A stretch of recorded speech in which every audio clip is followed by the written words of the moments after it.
अस्सलाम वालेकुम students, welcome to my YouTube channel. आज हम EDU 302 का लेक्चर नंबर 7 देखते हैं। इससे पहले कि मैं नेक्स्ट प्रोसीड करूं, अगर आपने मेरे चैनल को सब्सक्राइब नहीं किया तो प्लीज़ सब्सक्राइब कर दें और साथ में बेल आइकन का बटन भी प्रेस करें ताकि नेक्स्ट आने वाले वीडियोस के नोटिफिकेशन आपको सबसे पहले पहुंचे। अब आते हैं हम लोग आपकी स्लाइड्स की तरफ। इससे पहले कि मैं नेक्स्ट लेक्चर करूं, हम लोग लास्ट लेक्चर को थोड़ा रिकैप करते हैं। लास्ट लेक्चर के अंदर हम लोगों ने ह्यूमनिस्टिक अप्रोच पढ़ी थी, कंस्ट्रक्शन, विगोस्ट्री के बारे में देखा था। विगोस्ट्री और पायागेट में क्या डिफरेंसेस हैं वो हमने डिस्कस किए थे। उसके बाद आज का जो लेक्चर है वो हमारा थ्योरीज ऑफ ह्यूमन डेवलपमेंट के ऊपर है। आज के लेक्चर के अंदर हम लोग दो साइंटिस्ट के थ्रू अपने ह्यूमन डेवलपमेंट देखेंगे, मॉडल डेवलपमेंट को। एक हमारे पास गिलियन है और एक हमारे पास कोहलबर्ग थ्योरी के थ्रू। अब चलते हैं, हम लोग अपनी स्लाइड्स को स्टार्ट करते हैं। सबसे पहले हम देखते हैं कि मॉडल डेवलपमेंट क्या होती है। ये किसी भी इंडिविजुअल के कॉन्सेप्ट में ग्रेजुअल डेवलपमेंट हो रही होती है। उसको राइट और रॉन्ग का पता चलता है, अपने रिलीजियस वैल्यू का पता चलता है, अपने सोशल एटीट्यूड का पता चलता है और अपने बिहेवियर का पता चल रहा होता है।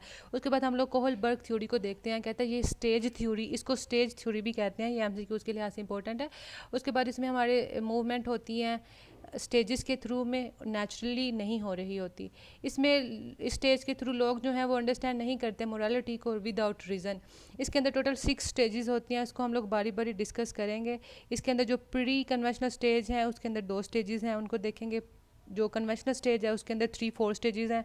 उसके बाद पोस्ट कन्वेंशनल मॉडल डेवलपमेंट के अंदर 2 स्टेजेस आते हैं, 5 और 6 वाली। सबसे पहले हम लोग देखते हैं प्री कन्वेंशनल मोरालिटी, जो 0 से 9 ईयर्स के चिल्ड्रन तक चल रही होती है। इसमें 2 स्टेजेस डिस्कस करेंगे, एक स्टेज 1 और एक स्टेज 2। स्टेज 1 के अंदर वो क्या होता है, वो बड़ा ओबीडियंट और पनिशमेंट। स्टेज 1 को ओबीडियंट और पनिशमेंट इसमें होती है जो कि यंग चिल्ड्रंस को दी जाती है। वो स्केबल हो जाते हैं कि वो एक्सप्रेस कर सकें इस टाइप की रीजनिंग को। उनको और उन्हें पता हो कि हमने ओबे करना है, जिस नहीं तो हमें पनिशमेंट मिलेगी। सेकंड जो स्टेज है वो नेविली इगोटिस्टिकल है, जिसमें मॉरल डेवलपमेंट हो रही होती है। चिल्ड्रन जो है वो पॉइंट ऑफ व्यू को देखता है और जज करता है अपने एक्शन को कि किस तरह से वो सर्व करे किसी भी नीड को। और इसके बाद वो नोटिस करता है फ़िलॉसफी को और वो सेल्फ इलाबोरेट हो जाता है, उसमें इक्वल शेयरिंग आ जाती है, वो शेयरिंग करता है। जो सेकंड हमारे पास है वो कन्वेंशनल मोरालिटी है, जिसमें 10 to 15 ईयर्स के चिल्ड्रन आते हैं। इसमें हम लोग गुड बॉय या bad girl orientation, good girl orientation देखते हैं।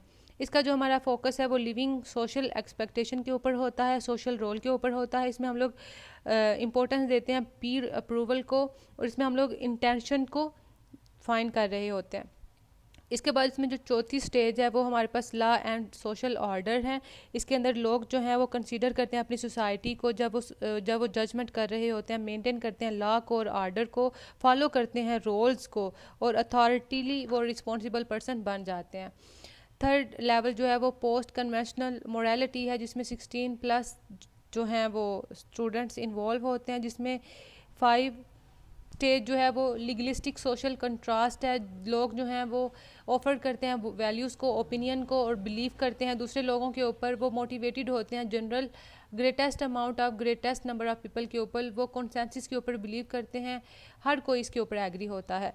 उसके बाद हमारे पास यूनिवर्सल एथिकल प्रिंसिपल हैं कि वो यूनिवर्सल एथिक्स जो प्रिंसिपल होते हैं उसमें रीजनिंग देखते हैं, सोशल रोल्स को देखते हैं और कस्टम्स को देखते हैं, बिलीव रखते हैं ह्यूमैनिटी के ऊपर और सारे ह्यूमन्स वैल्यूज़ के ऊपर। उसके बाद हमारे पास गिलियन थ्योरी है।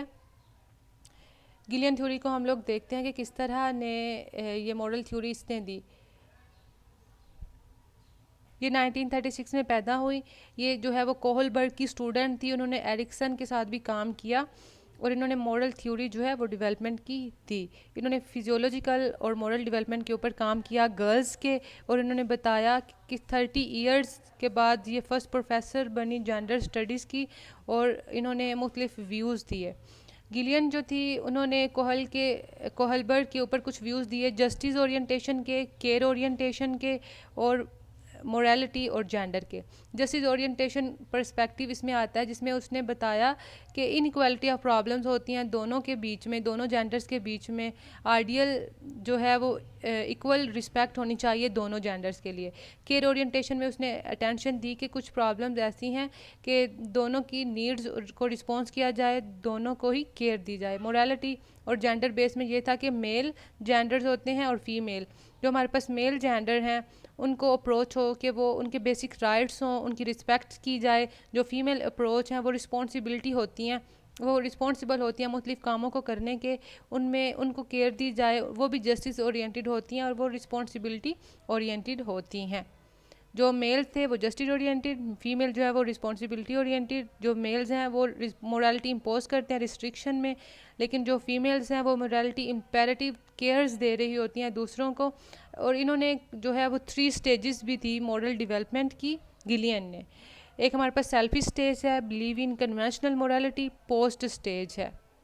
और उन्होंने और भी बताया जो यंग गर्ल्स होती हैं वो स्टार्ट करती हैं सेल्फिश ओरिएंटेशन के थ्रू और दूसरों की केयर करती हैं। जो वुमेन होती हैं वो सीखती हैं, अपने इंटरेस्ट को बताती हैं, उनका अपना इंटरेस्ट ज़्यादा इंपॉर्टेंट होता है। ये गलत है कि सिर्फ अपने ही इंटरेस्ट को देखा जाए और दूसरों को इग्नोर किया जाए, बल्कि दोनों को आपस में कनेक्ट करना चाहिए।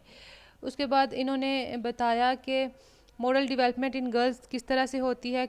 जो कैरल थी, कैरल गिलियन जो थी, उन्होंने डेवलपमेंट की थ्योरी दी। उन्होंने सजेस्ट किया बॉयज़ और गर्ल्स जो हैं वो रेज होते हैं सोसाइटी में, डिफरेंट वेज के थ्रू रेज हो रहे होते हैं, बढ़ रहे होते हैं। कोलबर्ग थ्योरी जो है वो मॉरल रीजनिंग है गर्ल्स की, उन्होंने गर्ल्स के लेवल को लोअर कर दिया as compare to boys. Girls जो हैं उनको भी मोरालिटी होनी चाहिए, वो रिस्पॉन्सिबल होती हैं, वो कंपेंशन होती हैं। बॉयज़ जो हैं वो मोरालिटीज़ को जस्टिस और फेयरनेस की रिलेशनशिप से देख रहे होते हैं। उसके बाद इन्होंने और भी जो है वो 3 स्ट्रेटजीज बताई गर्ल्स के मोरालिटीज़ की। एक orientation toward individual goodness versus as self sacrifice morality of non violence. Means जो गर्ल्स होती हैं वो ओरिएंटेशन होती हैं, वो प्रैक्टिकली काम कर रही होती हैं जो उनके लिए बेस्ट होता है। और उसके बाद सेकंड नंबर पे उसके बाद जो फीमेल्स होती हैं वो अपनी विशेस को दूसरों के ऊपर सेक्रीफाइस कर देती हैं। और उसके बाद मोरालिटी ऑफ नॉन वायलेंस के अंदर जो फीमेल जो है वो किसी को भी हर्ट नहीं कर सकती है, यहाँ तक कि वो अपने आप को भी नहीं।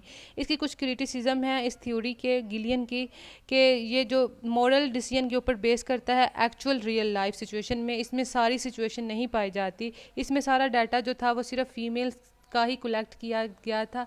इसके अंदर कुछ अडॉप्टेशंस भी होनी चाहिए, किस तरह से मोरालिटी मूव करती है सोसाइटी टू इंडिविजुअल। इसमें सेवरल फैक्टर्स होने चाहिए जो जॉइंटली इफ़ेक्ट करते हैं चाइल्ड विलिंगनेस को।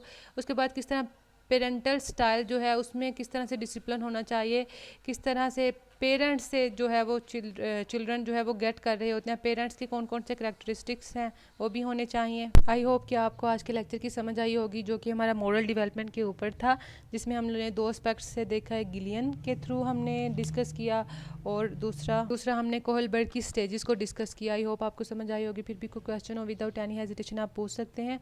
अगर आपको वीडियो अच्छी लगी तो लाइक करना मत भूलें। दुआ में याद रखें। अल्लाह हाफिज़।